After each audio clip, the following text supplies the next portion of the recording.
Hello students, कैसे हैं आप सब।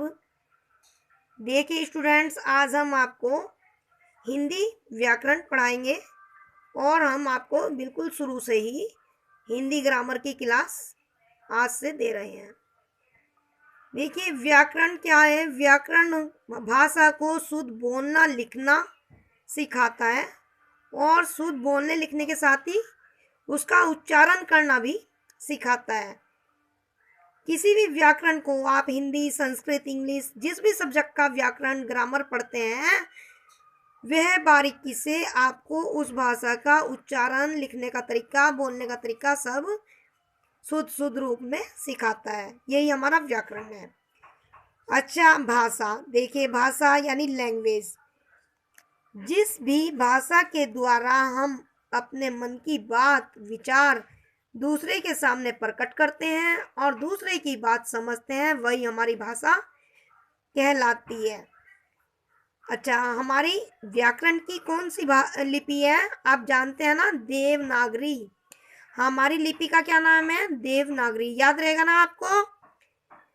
तो हमारी जो व्याकरण है, इसको सीखने से पहले हमें ये भी पता होना चाहिए कि हमारी लिपि देवनागरी है। अब आप आगे व्याकरण के भाग जान लीजिए।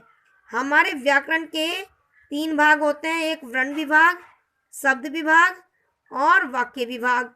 क्योंकि जब हम अपनी कोई भाषा सीखनी शुरू करते हैं तो देखिए वह हमारी कहाँ से शुरू होती है? वर्ण से शुरू होती है। वर्ण हम उस सबसे छोटी ध्वनि को कहते हैं जिसके टुकड़े भी नहीं हो सकते, अर्थात अक्षर। जैसे का, खा, गा, घाना। ठीक है, तो कोई एक वर्ण ही हमारा जो होता है, कोई एक अक्षर जो होता है वो हमारा वर्ण कहलाता है। और जब हम वर्णों को जोड़ के लिखते हैं, 2-4 वर्णों का मेल, तो वे हमारा शब्द बन जाता है। जैसे का, मा, ला, कमल, कै, मैले, कमल, है ना, सरल, सरल, इस प्रकार। और नंबर 3 वाक्य विभाग। वाक्य विभाग क्या है?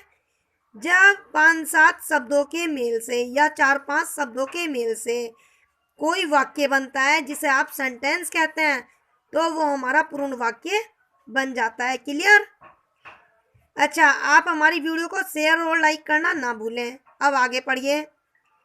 अब वर्णों के भेद 2 होते हैं। नंबर 1 स्वर और नंबर 2 व्यंजन। देखिए, जो वर्ण बिना किसी दूसरे की सहायता के बोला जाता है उसे हम स्वर कहते हैं। स्वर को बोलने के लिए हमें दूसरे वर्ण की कोई हेल्प नहीं चाहिए। और स्वर भी हमारे 2 प्रकार के होते हैं, ह्रस्व और दीर्घ। जैसे कि आप तालिका में देख रहे हो, जिन स्वरों को बोलने में बहुत कम समय लगता है वे ह्रस्व स्वर कहलाते हैं। जैसे आ, ई, उ, ए, ओ, री। और दीर्घ यानी दुगना समय लगेगा इससे। ठीक है, दीर्घ कहने से ही पता लग रहा बड़ा, यानी कि दुगना समय लगेगा। जैसे आ, अब आप बोलकर देख लीजिए, ए और आ में अंतर लगा आपको आवाज में? आ एकदम भूल गया, आ लगा ना दुगना समय, तो आ, ई, उ, ए, आई, औ। ठीक है, तो ये हमारे दीर्घ स्वर हैं। फिर मात्रा। देखिए आपकी कितनी मात्राएं होती हैं, क्योंकि जब हम आगे शब्दों का मेल बनाएंगे या वाक्य बनाएंगे तो हमें मात्राओं का ज्ञान भी होनी चाहिए। आ की मात्रा, छोटी ई की, बड़ी की, ऊ की, बड़े ऊ की, री की, ये सारी मात्राएं आप प्रथम द्वितीय क्लास से सीखते ही आ रहे हैं। उसके बाद अब आप आगे देख लीजिए, व्यंजन जो हमारे हैं 33 व्यंजन होते हैं। स्वर कितने होते हैं? 11। ठीक है, स्वर हमारे 11 और व्यंजन 33 होते हैं। 33 व्यंजन में आप देखिए सबको हमने क्रम वाइज लिखा हुआ है आपके सामने। का वर्ग है, का वर्ग में आप देखिए क्या होता है? का, खा, गा, घा, अंगा। ये कंठय वर्ण है, कंठय, कंठ से निकलते हैं। आप बोलकर देखिए, का, खा, गा, घा, अणा, ये अंगा, ये सब कंठय वर्ण है क्योंकि इनका उच्चारण कंठ स्थान से होता है। चा वर्ग दिख रहा है आपको तालिका में? तो चा में भी हर वर्ग में 5 5 वर्ण होते हैं। चा छा झा झा अंगा ये तालव्य है, क्योंकि इसमें तालव्य से निकलते हैं। टा वर्ग टा ठा डा डा ना मूर्धन्य है। पा वर्ग पा पा बा बा मा दंत है, क्योंकि इनको बोलने में दांत का स्पर्श होता है ना। बोलकर देख लो, टा ठा दंतव्य है ये।